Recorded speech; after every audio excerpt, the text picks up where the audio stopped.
Olá, alunos, tudo bem? Bem-vindo à nossa aula de número 7, a nossa última aula de gerenciamento de projetos aqui da Univesp, do curso de Engenharia de Produção. Nas outras aulas, nós já falamos sobre os grupos, né, ou cada uma das fases, basicamente, embora elas trabalhem ali com praticamente de forma integrada, não necessariamente nós temos que passar cada uma dessas fases. Passamos pelo planejamento, depois execução, mas eles trabalham de forma coordenada, não há um momento que se encerra aquela operação ou aquelas atividades. E agora a gente vai tratar de alguns itens que são relevantes e importantes no gerenciamento de projeto. Qual que é o conceito, o que se fala sobre o gerenciamento tradicional e o gerenciamento ágil, né? Então, quais são os elementos aí que são importantes? O que é importante a gente tratar aqui e falar sobre esses dois tipos de gerenciamento?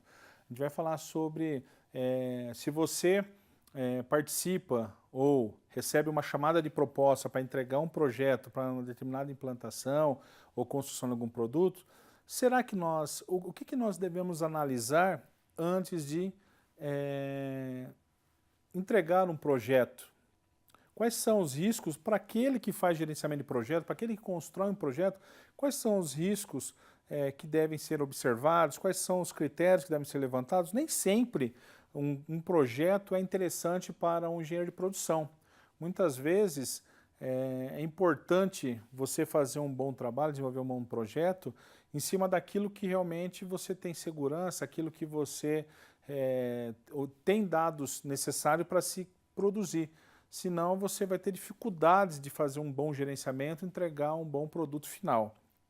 E quais são os critérios para se analisar um determinado projeto já construído, já elaborado, ok? Então vamos lá.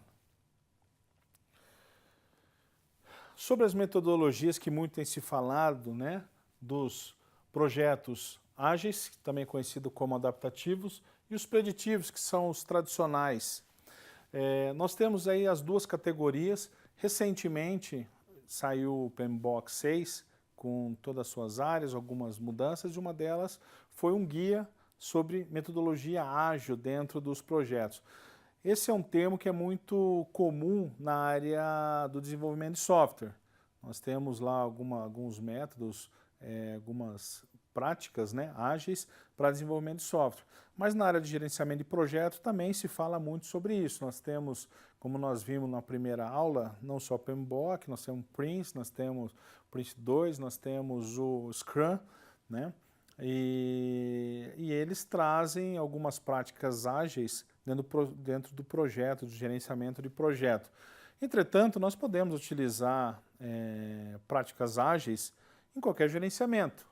O que basicamente, como a gente já havia falado em outra ocasião, o que basicamente nós temos que considerar? O nosso conhecimento sobre principalmente os requisitos. Então, a partir do momento que nós entregamos versões mais rápidas, menores, nós temos que ser mais ágeis com essas entregas. Consequentemente, nós temos que fazer essa adaptação, podemos trabalhar de forma híbrida, né, entre o método ágil e o método mais tradicional, para fazer essas entregas. O que é importante para nós?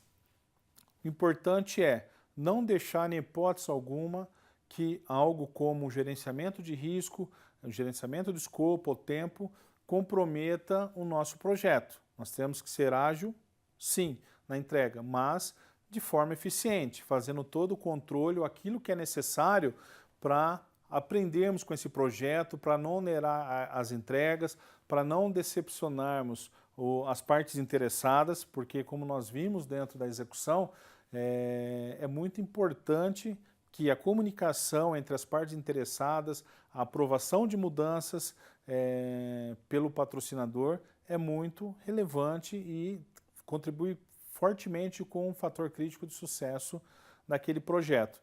Então nós podemos reduzir essas entregas, fazer uma interação muito mais forte do que normalmente é entre esses grupos ou esses processos, com entregas menores, mas com prazo menor, mas cumprindo com aquilo que está dentro do escopo, cumprindo com aquilo que é os requisitos. Mas, teoricamente falando, nós temos aí que o ciclo de vida preditivo são aqueles nos quais o escopo, o prazo se determinam antes, né, o mais antes possível, né, do ciclo de vida do projeto. E os esforços se orientam para cumprir os compromissos estabelecidos em cada um desses fatores. Então, ou seja, dentro daqueles que é o tradicional que nós conhecemos, a relação que existe fortemente é o conhecimento daquilo que estamos produzindo. Como eu já falei, existem projetos, se você vai montar um parque temático, e nós não tínhamos essa experiência, obviamente que em um projeto dessa dimensão nós temos que fazer alguns tipos de entregas ali, até para perceber a receptividade ou adesão daqueles que se utilizarão desse produto, desse serviço. Eu comentei aqui também com vocês sobre a produção de alguns celulares, como o próprio iPhone, e não havia uma expertise, experiência parte da Apple na sua primeira versão. Hoje já é diferente, ele já tem uma expertise, já tem uma noção mais clara de um projeto desse produto. Então, ou seja, quando não se conhece todo o escopo, quando não se conhece os requisitos de uma forma tão eficiente quanto daquelas que você já conhece, muitas vezes um processo mais ágil é fundamental. Ou até mesmo quando existem subprodutos e esses subprodutos são suficientes para que se inicie um trabalho. Então você tem alguns subprodutos dentro da construção de um software que é possível a organização já dar início ao seu trabalho, então consequentemente também é possível, com requisitos menores, desenvolver produtos muito mais particionados. Consequentemente, gerenciamento ágil caberia muito bem nesse caso. Obviamente que um projeto tão grande como um de foguete, por mais que você já tenha uma certa expertise ou conheça, obviamente que o tradicional é muito mais esperado do que o próprio ágil. Não é impossível, mas os riscos são maiores, a quantidade de partes interessadas, a comunicação tem que ser muito mais robusta em relação a um projeto dessa dimensão. Então é uma questão do gerente de projeto analisar e ver qual é a melhor opção. Mas engana-se quem fala que os projetos tradicionais são únicos, exclusivamente tradicionais. Não, dá para se trabalhar de forma ágil também, ou até mesmo híbrida, dentro do produto, daquilo que se pretende entregar. Só como teoria aqui, né, os ciclos de vida adaptativos, são os ágeis, também conhecidos como métodos orientados à mudança ou métodos, responde a níveis mais altos de câmbio e participação contínua dos interessados. Tá? Essa é uma tradição, uma classificação ou pelo menos uma expectativa dentro dos métodos ágeis. Múltiplos projetos. Nós falamos aí sobre portfólios, falamos sobre sistemas, projetos, né? Categorizamos, falamos sobre essa estrutura e o que nós encontramos nas organizações que têm essa dimensão. Aqui, projetos tradicionais. Quando nós temos um projeto único em uma localidade, é um projeto tradicional que é aquilo que nós estamos acostumados, independente da sua complexidade ou da sua dimensão. Quando nós temos uma localidade com projetos múltiplos, e aqui nós podemos ter até um sistema de projeto, por exemplo, portfólio, não necessariamente na mesma localidade, isso não é uma regra, né? Mas nós temos lá, em uma localidade, vários projetos, nós temos essa visão de negócio. Já em múltiplas localidades com único projeto, então nós temos aqui um projeto distribuído. Veja que parte desse projeto pode ser feito no local, outras em outra parte. Por exemplo, a construção de uma aeronave tem muito essa característica. Uma parte do motor é feito em um local, a parte da fuselagem em outro local. Então, ou seja, projetos diferentes. A própria IBM, na construção de seus projetos, também ela trabalha muito dessa forma.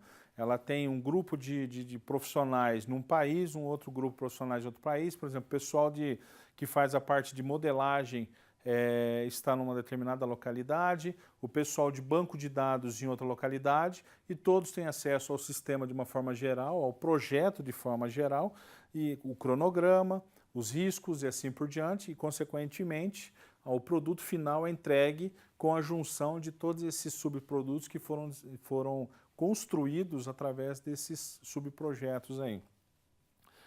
Em localidade múltipla, em múltiplos projetos, nós temos aqui basicamente 4 categorias, né? Aqui, múltiplos projetos tradicionais em localidades separadas, né? Então, ou seja, organizações que desenvolvem projetos em suas unidades. Nós temos dentro dessas unidades, podemos ter vários projetos ali dentro, desenvolvendo. Então, por exemplo, se a gente pensar aqui num parque temático, como eu falei a Disney, nós temos vários projetos.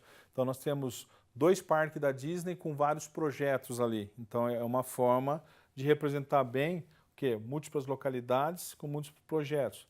Aqui, múltiplos projetos distribuídos em localização distintas. Então, como eu citei, a própria IBM, dentro dos seus projetos, múltiplas localidades e distribuídos. E aqui, múltiplos projetos distribuídos em localização comum, ou seja, é muito parecido com a estrutura que nós falamos, né, da própria IBM, onde nós temos aí vários projetos e eles são distribuídos, mas há locais onde eu posso desenvolver mais de um projeto para mais de um local em projetos diferentes. Ou seja, nós temos aqui num local onde nós temos 2 projetos sendo desenvolvidos, mas com interesses distintos geograficamente localizados. Tá? Então nós temos aí basicamente 4 tipos dentro da múltiplos projetos com múltiplas localidades. É o que nós encontramos aí no mercado. Então, projeto tradicional, um local com vários projetos, um projeto distribuído em vários locais e aqui vários projetos em vários locais e assim por diante. Então, pelo menos hoje, nós temos essa categorização, nós temos essa distribuição, então pode ser que você esteja engajado nesses projetos e essa é uma visão de qual é a sua participação dentro de um projeto e é importante que você compreenda isso, até porque isso muda muito, custo, muda muito partes interessadas, muda muito principalmente a comunicação e o armazenamento das lições aprendidas, até mesmo porque a cultura pode ser diferente. Se você pegar as lições aprendidas do desenvolvimento de determinado produto em uma determinada região, pode ser diferente em outras. Então, é algo que você pode encontrar durante a sua trajetória profissional. Fatores decisivos para a participação de uma proposta e entregar uma solução. Você é engenheiro e vai desenvolver uma proposta para entregar uma solução. Você é contratado, né, para desenvolver um projeto de fábrica, uma expansão, e aí você tem que desenvolver um projeto para aquela organização. Então você tem que levar em conta alguns itens que é importante. Concorrência, quem são os seus concorrentes? Né?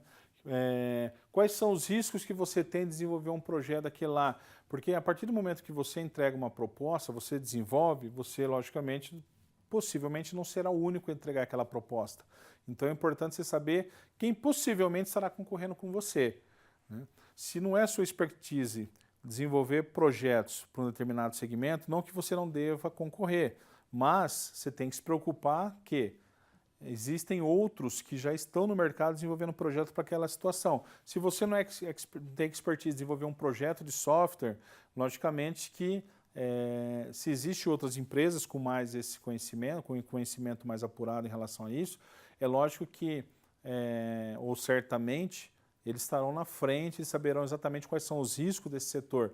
Agora, se você tem uma expertise, por exemplo, em entretenimento, então você vai desenvolver um projeto nessa área, obviamente que você estará à frente dos seus concorrentes e saberá exatamente quais são os pontos essenciais ou o que é importante para um projeto desse e vai gerenciá-lo com muito mais eficiência. Quais são os riscos? A missão da organização, o aumento da capacidade que tem de você ter que se expandir para poder oferecer um projeto dessa dimensão para aquela organização. Então, precisa ver qual é a sua estratégia também como um gerente de projeto. Né? A reputação que tem da própria organização que você vai oferecer esse projeto. Quais são os recursos que o cliente vai te oferecer para desenvolver esse projeto? Não é possível, muitas vezes, você desenvolver um projeto dentro de um recurso que não é suficiente. Então, você pode comprometer a sua reputação, né, ou comprometer o seu trabalho em cima das limitações de recurso que você está recebendo. Infelizmente, às vezes você tem que negar até em função dessas limitações. Quais são os recursos da própria proposta, né? O que exatamente está contido naquela proposta inicial da chamada de projeto? E quais são os recursos do próprio projeto? Como que você vai, quais são as ferramentas disponíveis para que você faça uma boa comunicação, ou faça uma boa transição de dados, ou você tenha profissionais suficientes envolvidos naquele projeto. Então, ou seja, esses elementos ou esses fatores são decisivos para a participação da entrega de uma solução, de um projeto em cima de uma chamada, de uma proposta. Tá? Então, considerem, logicamente, esses itens antes de aceitar o envio de uma proposta. Desenvolvimento de uma proposta eficiente. A partir do momento que você aceitou a participar na construção de um projeto, logicamente que nós temos que desenvolver algo que principalmente atenda não apenas às expectativas do seu cliente, mas também consiga agregar valor em tudo aquilo que ele está esperando. Então, a partir do momento que você atenda apenas os requisitos essenciais, ele pode ficar satisfeito, claro que pode, mas a partir do momento que você desenvolve um bom projeto, que utilize os recursos de forma adequada e atenda aquelas expectativas, principalmente no momento da validação, obviamente que a chance de você ter outros projetos com aquela empresa ou até esse projeto servir como um portfólio para você, né, de apresentação, será muito grande. Então é importante que você não apenas cumpra, mas também agregue valor, como a gente colocou aqui, né? Então o processo de proposta é competitivo, então por isso que é importante agregar valor àquilo que você entrega. Então atender apenas às especificações do trabalho do cliente e aos requisitos de chamado não é suficiente. Até mesmo porque, muitas vezes, os requisitos não cumprem com tudo aquilo que atenda às necessidades do cliente. Às vezes ele não consegue identificar qual é exatamente a necessidade ou até mesmo a própria expectativa. Então o cliente vai escolher aquela que oferece o maior valor agregado, ou seja, o que você pode oferecer de diferente no seu gerenciamento de projetos que agregue valor ao que o cliente espera. Então, trabalhar com aquelas expectativas que nós falamos aqui, de lições aprendidas, a própria validação e fazer toda aquela comunicação de forma eficiente pode ser um diferencial para o seu projeto. Critérios de avaliação de um projeto. Quais são os critérios que normalmente um cliente utiliza ou até mesmo você pode começar a utilizar se você participar de uma empresa que tenha que avaliar? Viabilidade, aceitabilidade e vulnerabilidade. São 3 itens muito importantes na escolha de um projeto. Viabilidade. O quão é difícil implantar um projeto daquela dimensão? Quais investimentos financeiros gerenciais é necessário? Será que é viável? Vai ter que ter 2 gerentes de projeto, uma equipe assim, vai ter que controlar dessa maneira, vai ter que ter um recurso de comunicação e tal. Então, ou seja, a pergunta que se faz, temos habilidades ou recursos humanos gerenciais para realizar essa opção? Escolher por esse projeto? Temos capacidade organizacional para isso, para realizar essas opções? Temos recurso financeiro?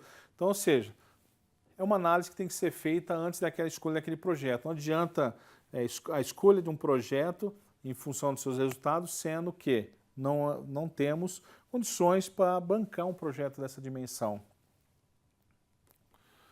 Aceitabilidade.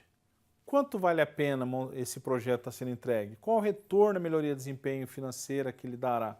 Então, as perguntas que nós temos que responder com muita clareza, com muita precisão o projeto satisfaz os critérios de desempenho que está proposto a atingir? Minha empresa realmente vai dobrar de faturamento? Os clientes vão ficar muito mais satisfeitos? Eu terei muito menos perda na minha produção? Esse projeto dá um retorno financeiro satisfatório? Quanto tempo de investimento pode ser retornado? Né? O projeto gera retorno financeiro superior ao que foi investido? Qual o retorno da produtividade? Ou seja, a aceitabilidade está ligada diretamente com o custo-benefício daquela implantação. Então nós temos que ter isso de forma muito clara e precisa, porque isso vai estar no escopo, inclusive. Então precisa tomar muito cuidado com aquilo que está se oferecendo, porque baseado nisso é que nós vamos obter os recursos necessários. Então, a gente fazer uma autoavaliação em cima desses critérios é fundamental. Vulnerabilidade. O que pode dar errado? Quais são os riscos? Você vai montar um projeto onde você tem dificuldade de mão de obra, dificuldade de matéria-prima, de infraestrutura para se produzir aquele projeto. Então, ou seja, vulnerabilidade trata especificamente com esses pontos de riscos, né? Entender as consequências da adoção se a opção der errada. O que poderia ser errado? Quais são as consequências? Quanto estamos dependendo de eventos alheios? Ou seja, as aquisições estão acessíveis? Consigo cumprir com aquilo que foi determinado no planejamento em relação à aquisição, à comunicação? Será que em algum momento posso falhar porque a infraestrutura é precária? Então precisa tomar muito cuidado com esses pontos vulneráveis. Podemos identificar todos esses eventos que estão relacionados a riscos e assim por diante. Bom, pessoal, então terminamos aqui a nossa disciplina de gerenciamento de projetos, aqui da Univesp, do curso de Engenharia de Produção, onde nós tivemos aí uma visão teórica e ampla, né, de como nós podemos fazer um gerenciamento de projeto eficiente. Então nós tratamos lá dos conceitos básicos, os elementos, pessoas, processos, tecnologia, qualidade e produtividade. Falamos o que é o projeto, né, que é tudo aquilo que tentamos propor ou entregar como produto e serviço exclusivo, né, uma tentativa honesta de se produzir algo que realmente seja útil, dentro de um prazo estabelecido. Falamos sobre a importância do gerente de projeto, o gerenciamento de projeto, onde nós temos lá a iniciação com o termo de abertura, depois um planejamento em cima do como que nós vamos trabalhar, execução e monitoramento, esses três grupos trabalhando fortemente, com muita intensidade, depois o encerramento e a conclusão pelo menos aquela fase, né, onde nós temos que formalizar lições aprendidas, validação pelo cliente. Estudamos os fatores críticos de todas essas áreas. Nós não entramos em itens que são importantes, mas temos materiais que serão disponibilizados como uma parte teórica. Não falamos a parte de cronograma, sobre os gráficos de Gantt, que a gente consegue montar um gráfico e fazer todo o acompanhamento daquele projeto, em que pé que ele está, e fazer toda os seus ajustes conforme o que foi sendo entregue. Não falamos também sobre as redes, né, os diagramas de redes, como o PERT CPM também, onde nós colocamos caminho crítico e sabemos exatamente qual atividade que está com folga. Então são algumas práticas que nós vou disponibilizar alguns links relacionados a essas atividades para complementar todo esse estudo e colocar lá de forma prática para vocês, através de documentos específicos, de formulários, para que vocês possam ter uma noção mais clara de como gerenciar o projeto de uma forma mais eficiente. Ao final nós falamos aqui de atender a um chamado ou não de projeto, né? Falando sobre os itens de vulnerabilidade, falamos dos tipos de vulnerabilidade, de aceitabilidade, né, de viabilidade, que são importantes para a escolha daquele projeto. Falamos também sobre os tipos de projetos que nós encontramos aí no mercado atualmente, né, e que você pode estar engajado, então saber exatamente qual a importância sua e como que isso é geograficamente distribuído. Enfim, sucesso na formação de vocês, muito obrigado por ter assistido os nossos vídeos e bons estudos.